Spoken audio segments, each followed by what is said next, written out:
നമസ്കാരം, നോയഡിലേക്ക് സ്വാഗതം. 2019 miss universe award നേടിയത് സൗത്ത് ആഫ്രിക്കയുടെ സോസി ബിനിതുനിയായിരുന്നു.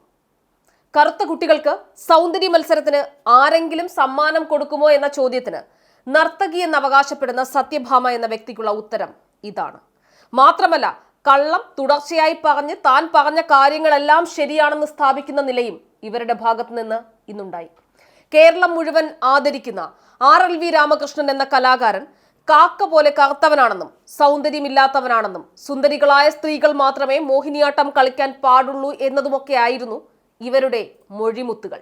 മോഹിനിയാട്ടത്തിൽ ഡിപ്ലോമയും പോസ്റ്റ് ഡിപ്ലോമയും MG യൂണിവേഴ്സിറ്റിയിൽ നിന്ന് MA മോഹിനിയാട്ടത്തിൽ 1ാം റാങ്കും നേടിയ അതുല്യ കലാകാരനാണ് രാമകൃഷ്ണൻ. അദ്ദേഹത്തെയാണ് നിറം കൊണ്ട് അധിക്ഷേപം നടത്തിയത്. ചാതുർവർണ്ണയത്തെ മനസ്സിൽ ആരാധിക്കുന്നവർക്ക് ഈ നിറവും ജാതിയും ഒക്കെ കുറവുകളായി തോന്നും.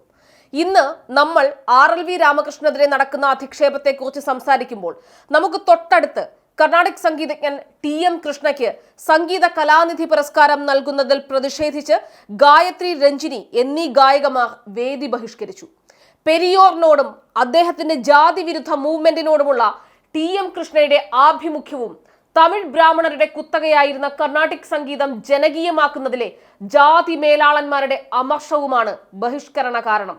ത്യാഗരാജസ്വാമിയെയും MS സുബ്ബലക്ഷ്മിയെയും അവർ ജീവിച്ച കമ്മ്യൂണിറ്റിയെയും ഒന്നടങ്കം അപമാനിക്കുന്ന നിലപാടെന്ന് പച്ചയ്ക്ക് ഒരു ഉളുപ്പുമില്ലാതെ എക്സിൽ സംഗീതജ്ഞർ എന്ന് അഭിമാനിക്കുന്ന രഞ്ജിനിയും ഗായത്രിയും ട്വീറ്റും ചെയ്തു.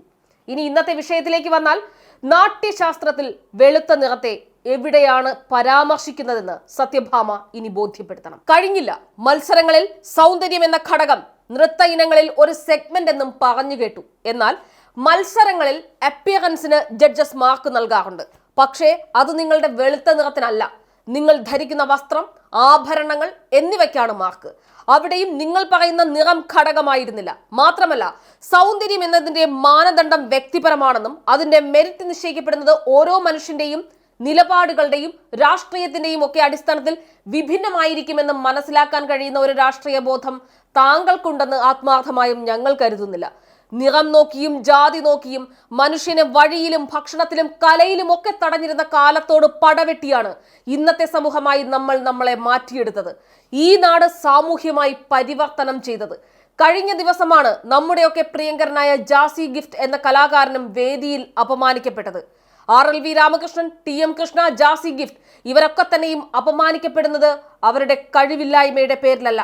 അയ്യാ വൈകുണ്ഠസ്വാമിയും അയ്യങ്കാളിയും ശ്രീനാരായണ ഗുരുവുമൊക്കെ ജാതി കോമരങ്ങളിൽ നിന്ന് മോചിപ്പിച്ച ഈ നാടിനെ വീണ്ടും വർണ്ണവെറിയിലേക്കും ജാതി ചിന്തയിലേക്കും കൊണ്ടുപോവുകയാണ് ഹിന്ദു രാഷ്ട്ര നിർമ്മാതാക്കൾ. മനുസ്മൃതി മനസ്സിൽ പേറുന്നവരുടെ ഭരണത്തിൽ ഈ ചിന്തകൾ ഇനിയും ശക്തമാകും.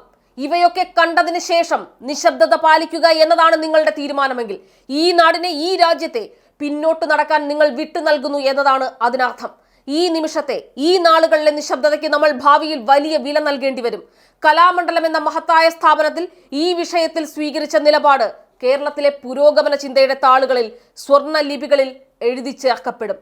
ഇത്തരം പ്രസ്താവനകൾ നടത്തുന്ന വ്യക്തികളുടെ പേരിനൊപ്പം കലാമണ്ഡലത്തിന്റെ പേര് ചേർക്കപ്പെടുന്നത് സ്ഥാപനത്തിന് അപമാനമാണ്. കലാമണ്ഡലം കൃത്യമായി പറഞ്ഞു വെച്ചു.